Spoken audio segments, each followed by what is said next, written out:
Ashford was actually a cattle farm originally. Around 1912, it was known as Hereford Farm. A chap called Dr. Bill Lockridge, who was a local veterinarian and breeder, he developed the farm into what we now know as Ashford the Horse Farm with Robert Hefner. And when they were over in Ireland, they stayed in Ashford Castle, so that's how we get the name Ashford Stud. Stormbird was the one that really started it all off, and through his son Stormcat, who was hugely influential throughout the whole breed. You know, half of our stallions have him in the pedigree. It's really been a privilege to have American Pharoah here. He's a fantastic ambassador for our sport. He hasn't changed an ounce since he left the racetrack. He was very sweet, very kind, but all business on the track. And he's very much the same here. He loves the public coming to see him. We do a lot of the Visit Horse Country tours.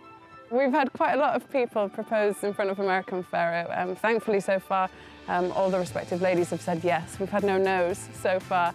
And then for Justified to come along so quickly afterwards, and it's a huge thing having arguably the most talented son of Scat Daddy standing here as a Triple Crown winner.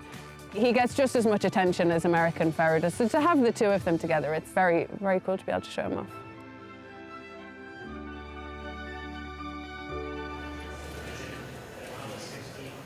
So what you really should do is after Labor Day weekend, you should come to Lexington, right? Take in the sale, and then between the end of the sale and the start of racing here, just do a farm tour every day. We were talking about Claiborne before. Yeah. Now Coolmore, the chance to see American Pharoah and Justify. I mean, I haven't seen Justify yet. The Pharoah thing was unbelievable. That went out there and it was kind of like damp and rainy, and so they opened the barn door. American Pharoah walks out, the sun comes out. Oh, really? Of course it does, right? Yeah. Because he's American Pharoah. He didn't want to deal with rain. So here he is out there in the sun, and it's just incredible to watch him because he knows where the cameras are, where to look. He just, like, they turn him around, he hears the clicks, he turns his head, faces the camera, and he's like, okay, are we done here? Back to work.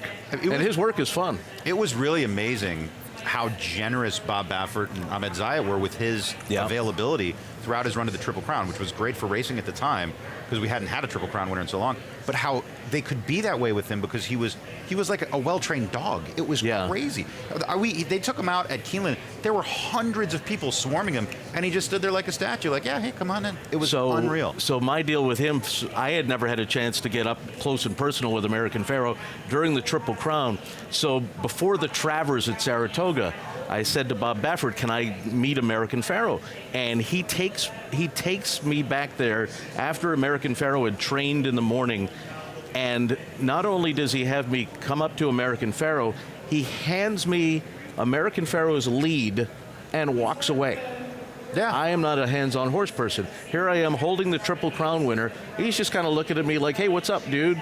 You know, any other horse would try to run off with you or whatever. He's like, yeah, this is cool, you know. That's it was just and to have photos of that was just an absolute thrill.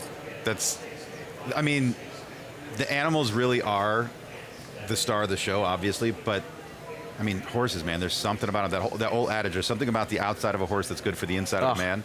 There's nothing could be more true. And I'm not much of a horseman. We had horses when I was in Wyoming, but not to any great extent. And I rode horses a little bit, and we ran cattle, but I would never call myself a horseman. But there's just something about the animal. They're just so regal and majestic. They always say we don't deserve dogs and we don't deserve horses. We do not deserve horses. That's for one of those species is flawed, and it ain't the horse.